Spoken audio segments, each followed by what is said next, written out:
We are the UMass Rocket Team. Each and every day, we task ourselves with making a positive difference in the UMass community. Our purpose is to foster a home for creative and open thinking by creating a community for aerospace and aeronautics.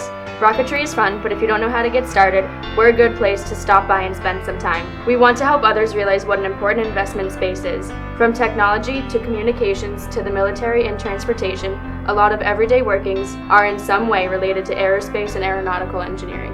In our meetings, we cover rockets and rocket-related material. We've given lectures on dual deployment, avionics, and some of the physics behind rocketry. The Rocket Team also helps to get members certified within high-power rocketry. Becoming Level 1 certified requires building a rocket all by yourself and launching it successfully on a high-impulse motor. If the launch is a success and the witnesses sign off on your launch, you can now launch rockets with even more powerful motors.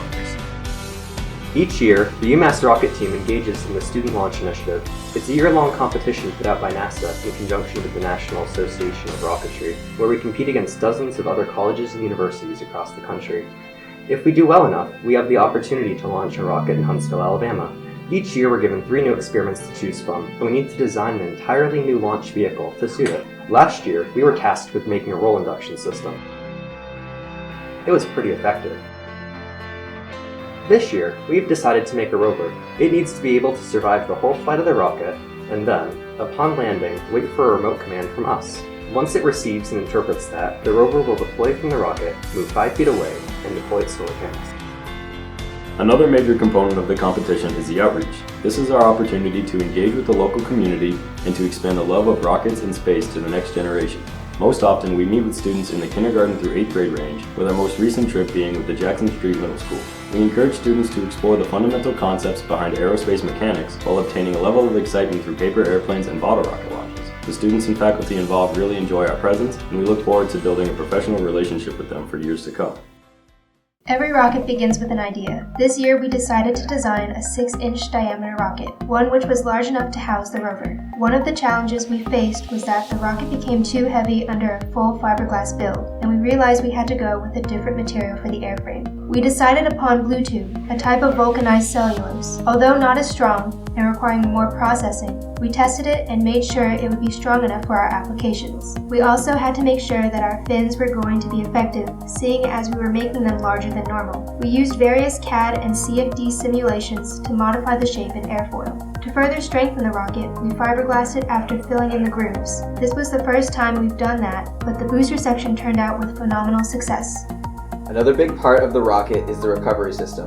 What goes up must come down, and it's our duty as Rocketeers to design a system which recovers it safely. We simulated descent under various loads and balanced drift with descent rate to optimize our parachute selection. We used black powder to separate the rocket at just the right times to release our parachutes. One of the biggest steps before launching the rocket is called a ground test. This is when we make sure we're able to separate the rocket correctly. We have to do a ground test every single time we make a modification to one of the parachute bays. This year we got the chance to redesign our avionics bay with custom 3D printed sleds. The AV bay holds our altimeters and lets us compare our actual flights with our models to see where we can improve.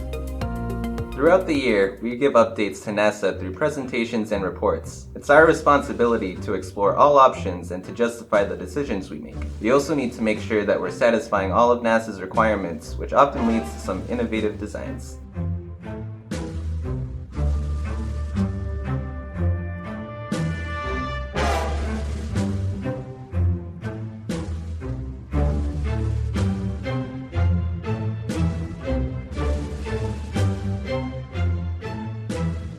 Before we're allowed to work on the full rocket, we need to provide NASA with a proof of concept. This is done through a subscale flight.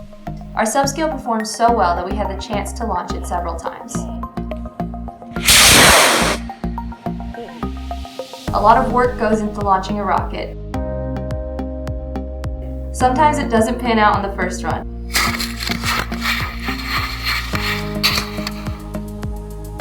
However, it's always worth it in the end.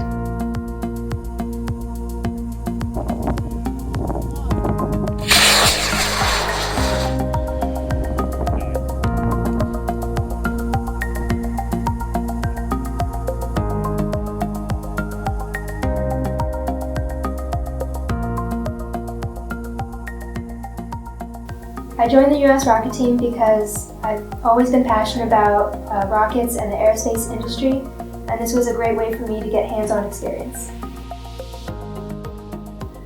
Currently, UMass doesn't have an aerospace engineering program, so it's really nice to be able to apply my mechanical engineering knowledge to aerospace applications while I'm still in school. I joined the UMass Rocket Team because we get to go to a lot of unique locations and places. And along the way, I get to meet a whole bunch of people and communities that are just as passionate about rocketry as I am.